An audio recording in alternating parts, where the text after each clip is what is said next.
is not that your child is autistic, but is he going to be okay in a world that isn't good to a lot of people? You know, autistic adults in America have a 75 to 85% unemployment rate. We have a parent and an individual on the spectrum who will be sharing all their experiences. He turned on closed captioning on the TV. We would all get so frustrated. He would watch cartoons, watch the closed captioning, taught himself to read. Wow! So our message is to turn autism into awesomism. Wow.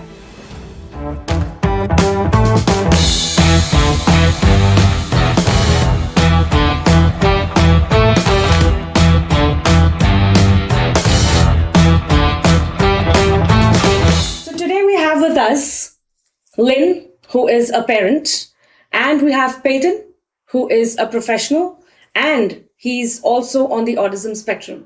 So we have two fabulous people with us today here at the Dolly Show. So I welcome you both on the Dolly Show. Thank you for Thank having you. me here. And this is what makes the Dolly Show unique. We have a parent and an individual on the spectrum who will be sharing all their experiences and also navigating through autism one story at a time. So here we have our guests and I welcome them. Thank you. Thank you so much. Thank you. So yes, Lynne, I would really love to first know about your journey. How did it all start? And how did you get to know about Peyton's diagnosis? And how did it all go? Okay. Well, when Peyton is the youngest of four, I have four children. Mm-hmm. And he was 7.5 years and 12 years and 14 years younger than my other ones. So when Peyton was born, I noticed that he was very different. Okay. My other children, they had a certain amount of bonding that they did right away. Peyton did not. And then Peyton would not sleep laying down. He had to sit in a swing. He had to have constant motion. And a friend of ours I had given away all my baby things because I thought I wasn't having another one. So a friend of ours had a baby swing that also had music, and that was the only way Peyton would sleep. And I started noticing these different things. And Peyton was jaundice, so they put him under the belly lights, and he was okay with it, which was very unique to me because my daughter had gone under the belly lights and she would cry. She wanted to be held. She didn't like laying on that cold surface. And I thought, okay, this is not the same, okay? And when I would hold him, even though he was comfortable being held, he never really attached to me the way my other children did. So I went to my pediatrician and I said, there's something wrong with Peyton. And she proceeded to say to me, there's nothing wrong with anyone. We're just different. And I love that. And that really stuck in my head. And she said to me, let's pretend that he's autistic. We won't know for years, but let's tell ourselves that he is, because if you do, you will never wake up later in life and say, I should have, I could have, why didn't I? And so I approached it that way with Peyton, and it wasn't easy. And, you know, when I tell my story, I think sometimes people that were in my life think that I'm making it out like, oh, I, did all these grandiose things. It wasn't easy at all. But there were certain people at different milestones in different parts of my life that helped me get to that point, to be able to accept it, to be able to walk through the world knowing that it was okay that Peyton was autistic. Because I think as a parent, the hardest part about finding out that your child is autistic is not that your child is autistic, but is he going to be okay in a world that isn't good to a lot of people? Will they be good to him, and can he survive it? I wasn't upset that Peyton was autistic. I was upset that the world might not treat him right. That was what bothered me. And he was very lucky to have 3 siblings that rolled up their shirt sleeves and said, nah, the world may be mean to him, but we're going to do everything we can. Wow. Yeah. So amazing. He's got 3 siblings, and it cracks me up because one thing that we're really blessed with is, You know, a lot of parents worry, who's going to take care of my child when I'm gone? How's my child going to be taken care of?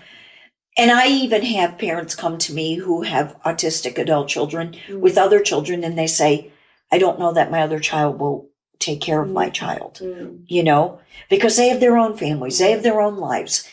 My 3 argue among each other who's going to take him. Wow. Peyton has his choice, and don't say it on the air. Peyton has his choice who he wants to take care of him. But, you know, they all have that in them, and I am so blessed that they do. Wow. Yeah. Beautiful. So that brings us to, the next part. How were the challenges? So you got to know that, Peyton is on the spectrum. Then later, what all therapies did you go through? I mean, how did you choose what exactly is best for him? And how did that process go? And also schooling, therapies, and then later his college. How was the journey? The journey was this. Peyton, I homeschooled all my children. In fact, I was a homeschool activist when Peyton was born. That's what I did. I fought to have umbrella schools recognized in the state of Florida. And umbrella schools are extremely important to me. And a lot of people don't know what they are, but they basically are the parent has control over their child's education. And it's not just sitting around a kitchen table. My kids all took classes. My kids were all tested. My kids were graded, not by me, but by teachers. Okay. And they took all the classes that were required statewide and more. Okay, because I wanted my children, I knew my children were going to grow up in an international world, and I wanted them to have that. So when Peyton was born, it was easier for me from the perspective that I knew he was going to be homeschooled. So I wasn't going to have to go fight the school systems. You know, so many parents, that's their first thing. Oh my goodness, I'm going to have to fight the school systems. But I already knew that wasn't going to happen. But I also knew that meant that was more on my shoulders. I put Peyton in a therapy group, and I would go and pick him up, and he would be so despondent. And I thought to myself, this isn't therapy. This is almost abuse. So I sat down with my kids, especially my daughter, because my daughter has just this way about her, like she's a fixer. You know, that's her role in life. She's a fixer. And we came up with our own magazine therapy, didn't we? Yeah, you did. And she would ask me, show me where the man is holding the watch. Show me where the curtain is, and things like that. Yeah. So what we would do is I got to know the people at the local bookstore so well that I would back up my car and they would give me all the out-of-date magazines. And we would come home and we would sit on the couch for hours. Yes. And then we would cut out different pictures and we would put them in notebooks. Okay? Because back then we didn't have like Flipboard like we do now, right? So how I worked with Peyton was this. There is a man on this picture who is smiling, who has black hair, looking out a window. Where is he? So he would learn to look and listen to directions. He learned his colors. He learned facial expressions. He learned common words like watch, like black hair. Like I would say to him, we would look at ones where they would show, like it was an ad and they would have, say, a woman with all different color eyes because it was contact ad, right? And I would say, which one has purple eyes? And then we would talk about, do people have purple eyes? Oh, wow. And this was our therapy. And it expanded his vocabulary. It taught him to look at things. It taught him to recognize facial expressions. And it taught him how to differentiate. Like, this is a horse. This is a dog. There are large, there are small dogs. Yes. And we would spend hours on this. And that's what we did. Yeah. Yes, all these too.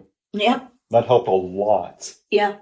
It really did. And so then, fast forward, when he got a little older and I met Mark, Mark introduced me to an app called Flipboard. And I fell in love with Flipboard. Like, I legitimately sat there and said, where have you been all my life? Like it would have been an easier road for me with Flipboard for Peyton. And we were lucky enough that we got to meet the founders. They flew us out to California, and I got to share our story about how Flipboard helps us with autism. Wow. And I think, honestly, every parent that hears this, if your child is struggling or you want to work with things, please look into the Flipboard app, because you can create magazines. And I would have been able to create the magazines instead of us cutting and pasting and taping, all the different notebooks. And I feel every parent, this is my opinion, every parent knows their child better than anyone else. Exactly. And they know how their child is going to learn. Correct. When we tried to teach Peyton to learn to read, okay, our house looked like just a 3-floor whiteboard. Okay, because we would have A is for apple on something. We would have an A in front of the apple, right? We did everything. I spent so much money buying everything. One day, me and my daughter and him are driving to the grocery store, and he's reading. And so I thought he was memorizing it, right? We get in the grocery store, and I said to him, what is that? What does that say? And he reads it. And I said, Peyton, where did you learn to read? And he looks at me and goes, I told you. Those captions. Yes. He turned on closed captioning on the TV. We would all get so frustrated. He would watch cartoons, watch the closed caption, taught himself to read. Wow. Yeah, that really, so amazing. that really helped a lot. Yeah, that's how he learned to read. And yesterday Dr. Temple Grandin was saying there are so many things out there that we can do for free for our kids. Correct. There are so many resources available. We just need to explore them. Yes. So thank you so much, Lynne, for giving these little tips, which can go miles, which can really help parents a lot. Wow, this is so inspiring. Yes, so then next, how did you choose a career for Peyton, and how did you get to know what he's best at? Because he's doing wonders with you as well. Well, I will say this. I've said it before. I'll say it again. I could not own Team Awesomism without Peyton. Peyton could own it without me. He is phenomenal. He's very tech. Honestly, his dad helped with a lot of that because he's tech. I know nothing about tech. Like I say, you put everything I know about tech in a thin bowl and have plenty of room left over. I don't get it. Peyton is very good at this. Peyton's more shy. 2 of my 4 children are shy. 2 of my 4 children are like me. They could talk to a wall and have a conversation. And Peyton is shy. But Peyton is very creative. He's very analytical at the same time. So he uses both skill sets. And kind of the way that he got his career is kind of himself. So how did you get to know his skill sets? As in, did he have some sort of a pattern that? Yes. When we got him into online classes, okay, and I noticed that he was doing things with the computer in his learning style. Okay. Well, when Peyton was little, this was wild. Peyton was very low, didn't even speak, right? And one day I went in my office area, and there's all these, do you remember this? Yeah. Those printed bunnies. Do you remember that?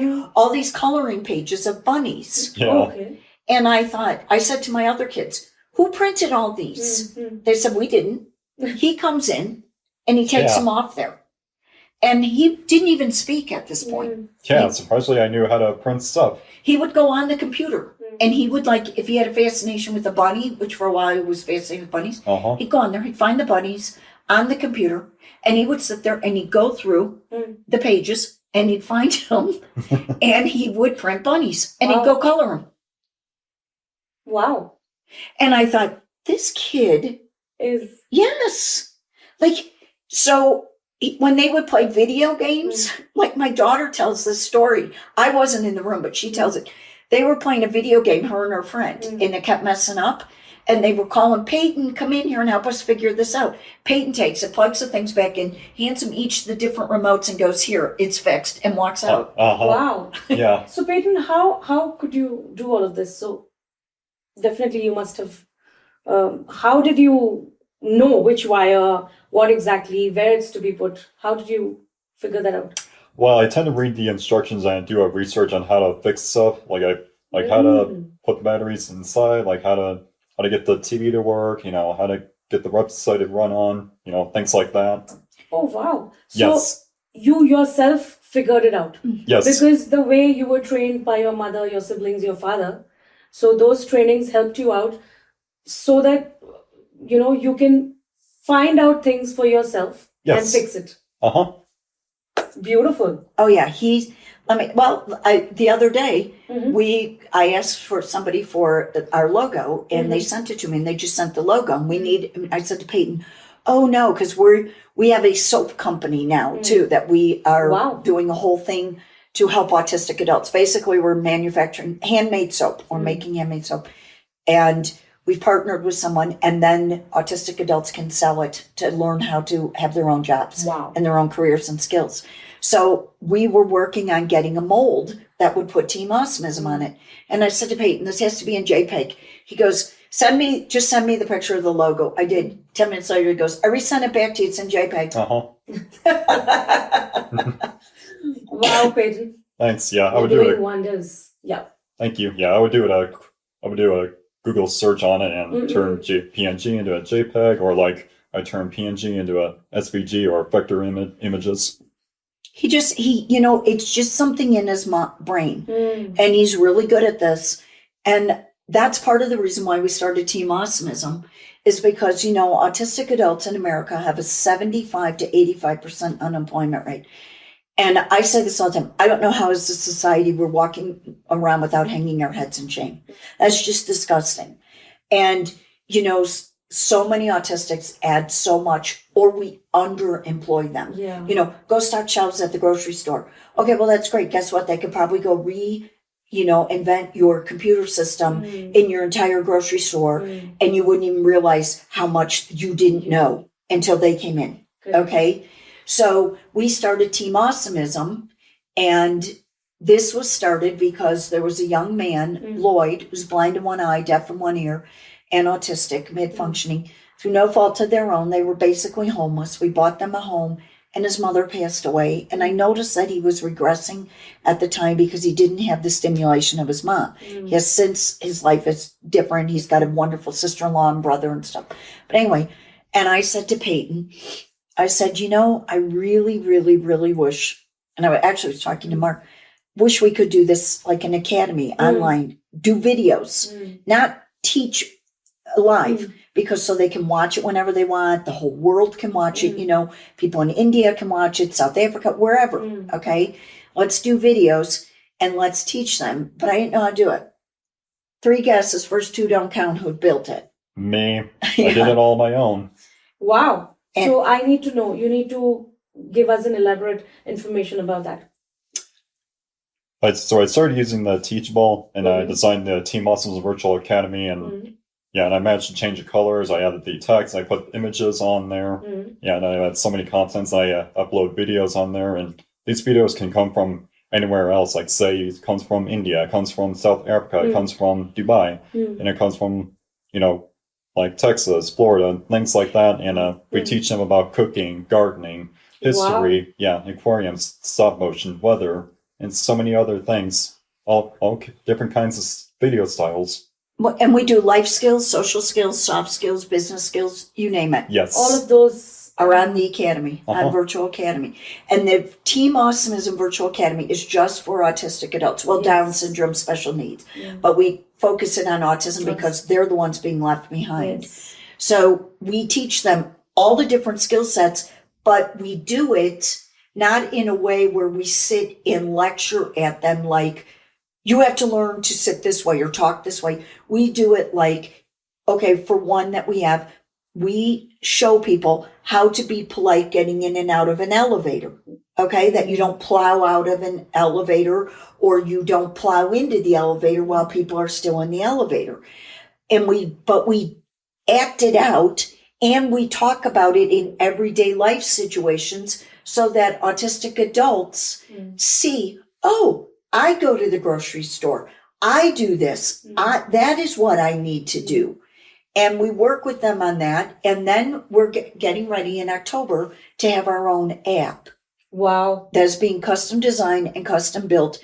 And that is going to have roundtables, podcasts, music, blogs, daily inspirationals.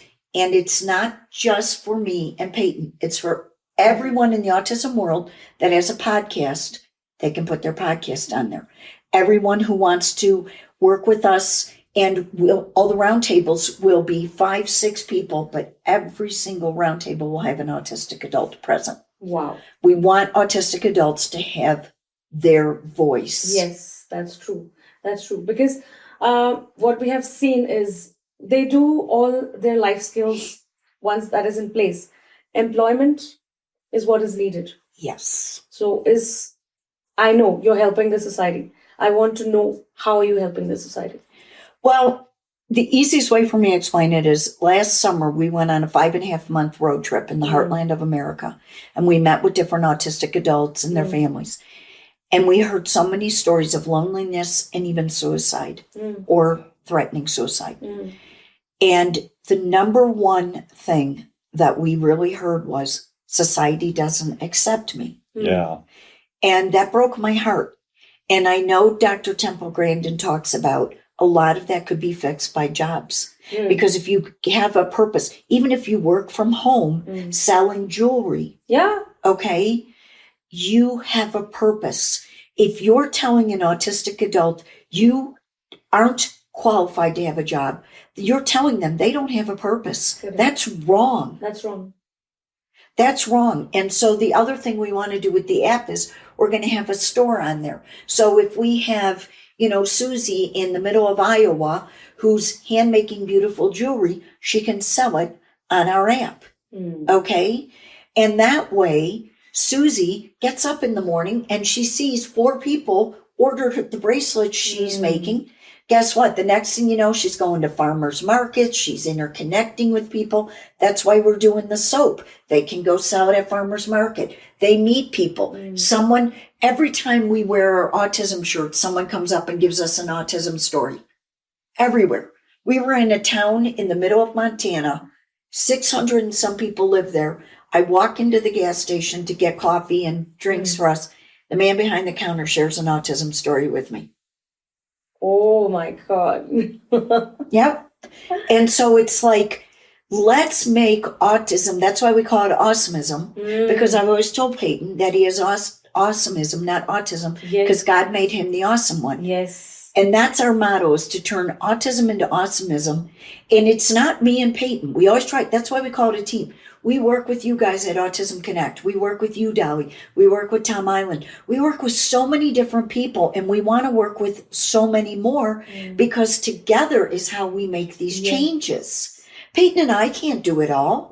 You can't do it all. Nobody can. Nobody can. But we all work together, and the more people that join our team.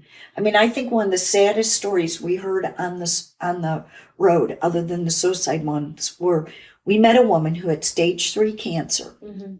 She has an 18-year-old autistic son. She had no one to take him when she's gone. She's in stage 3 cancer. And she said, he doesn't have skills. She said, I'm frantically trying to teach him skills now. And I told her all about Team Awesomism. I said, please, send him on there, put him on there, every skill. And if you need us to help you, we'll do the videos. And we're always begging people, send us your videos. If you're really good at gardening, send us 5, 10, 15 videos. They don't have to be perfection. Autistic adults aren't sitting there thinking they're coming out of Hollywood. They just want to see something they learn from. Correct. We just gave her as much support as we could, and we gave her son a t-shirt. Remember, he loved it. Yeah. And we just told her, we're here. We gave her our info and said, we're here. If you need us, we're here. This is why we go around and try to talk about it, because maybe somebody needs help. Yes.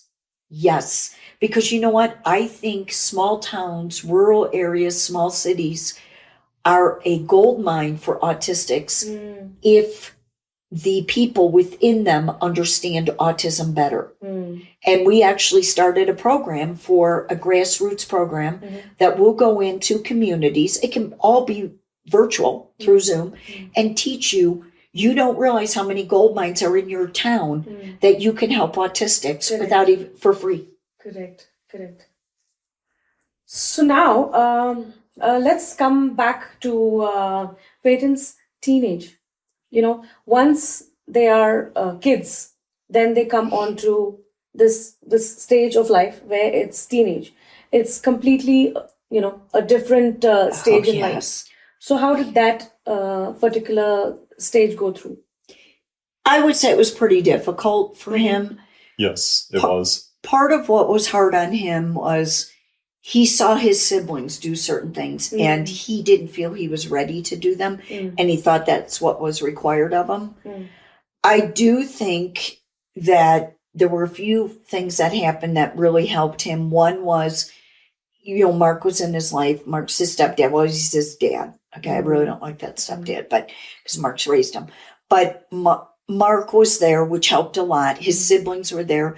And we met a young man who played football. And in America, football is everything. And he played for a major university here, Florida State, went into the pros. His name is Everett Dawkins.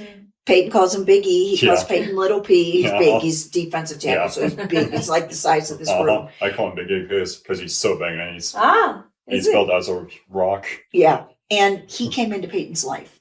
And, Peyton would see all these people on social media trying to talk to him because he played football. He was on TV. People wanted to be his friend. And he was Peyton's friend. Wow. Yeah, and one thing he taught me was that it's okay to be different. It's absolutely okay. Yep. Yes. And he told him that, and Peyton would see all these other people idolizing him. And he would always tell Peyton, "You're awesome, Peyton, because you are different. That's awesome. That's what's awesome about you." And it really made a difference in Peyton's life. And that's why I always try to stress to people, look, you don't know how your words of encouragement can really help someone else. Correct. Yeah. So, also, in your, did he go to college? No. He's taken online classes. Yes. Okay. So did you have any crushes? Did you get into any relationships? How has the journey been? No, he hasn't had a girlfriend. No, I'm not. You don't like it, or it's not kind of, he's had girls that have had crushes on him. Yeah. And they're very, upfront with him. He has a lot of female friends. Yes. A lot. But that's just kind of not Peyton. He's just kind of shy about that. Yeah. How sweet. He is. He's very sweet that way. That's just kind of not his focus. He had one girl that really had a crush on him, but, he just really wasn't interested. Yeah. So, we had a word where Dr. Temple Grandin spoke. I was more focused on my career. And then we have another example where Thomas said that, I would like to get into a relationship. So, there are everybody's likes, dislikes. People have different views about everything. So, I just wanted to know about... it's a good question. And I do think, I talked to Rosetta about that a little bit yesterday. Tom was a little older. He's older than Peyton, too. Yeah. And I think at this point, Peyton is trying to get his footing in life. Correct. You know what I mean? Hey, look, I've got two older boys than him that aren't married yet either. So, Marriage is not everything, but sometimes some people are more focused. They have dreams that, I want to get married or things like that. So, everybody has their own preferences in life. That is so true. Which should be respected. I agree on that. I think if Peyton... I think there's one girl that Peyton likes. I'm not obviously going to say her name, but she's a very sweet girl. And Peyton and her have a pretty strong bond. Wow. Yes. So you like being in relationships, connecting to people. Oh, yeah. Yes, absolutely. Yeah. Oh, yeah. That is not something that he, like, honestly, Peyton has a group of friends Mm. that they talk all the time. They Yes. FaceTime, they text, when they're together, they just have the time of their life. Wow. Peyton is a social person with people that he feels comfortable with. And your friends also are pretty much, how do they support all of this? They're all autistic. Yes. Wow. Mhm. Nice. Uh-huh. So good. So, yes, my one last important question to both of you would be, how does mental health play a role in autism? I think it plays a very important role. I think everyone in the family, the stress level that you go through with autism, I think is extremely important, that your mental health is consistently, taken care of. I've gone through very deep depressions. A couple years ago, I was diagnosed with severe PTSD and ADHD. And when I was younger, I was diagnosed with GAD, general anxiety disorder. And I do think that there is a lot of pressure within the society put on autism families. And, and I think the thing that we don't talk enough about is not only are the parents under the pressure, because a lot of, there's a lot of research to show that parents get PT. I think the siblings do too. Yeah. Because I think these siblings grow up worrying about taking care of their sibling, being protective of their sibling, worrying about, am I choosing the right path so that I can take care of them? Am I choosing the right spouse so that they will accept? Correct. And I think we need to talk more about the mental health side. It doesn't mean autism is a mental health disorder, which is the way that people tend to think that's what you're saying. It's not. It's the mental health side effects from the stress of what they deal with and live with. Because as a parent, when you look at him, you see him hurting. It's something that hurts you. And that's something that I think we need to focus more on. And I think that my opinion, I think it has to come from the autistic adults themselves speaking on it like Tom Island does. Yes. Because when he speaks on it, the rest of us can't tell him, I'm sorry, that's wrong, because he's autistic. And he has gone through it. Yes. So he exactly knows. He's been there, done that. Yes. And I think it's extremely important. And I know for me that I did the neurofeedback, which was a game changer for me. Okay. And I look back now and think, oh my goodness, I made so many mistakes in my life because of my mental health issues. And I know I want to be the best version of myself so that he can be, because if I'm mentally healthy, he's less stressed. Wow. Peyton, just one message that you would love to give our audience. I would love to hear from you. Okay. You are an inspiration. Yeah. Thank you. So our message is to turn autism into awesomism. Wow. Yeah. And fight for a cause, not applause. Yes, that's right. And That's what we make do. sure we all together will make it happen. Yeah. Yes. We will. I have no doubt we will. Super. Thank you so much, both of you. Thank you. Thank you. It's been a true pleasure to have you both at the Dolly Show. Thank you so much. Thank you. Thank you. I'm so honored to be part of this. Wow. Thank you so much, Peyton. You're very welcome.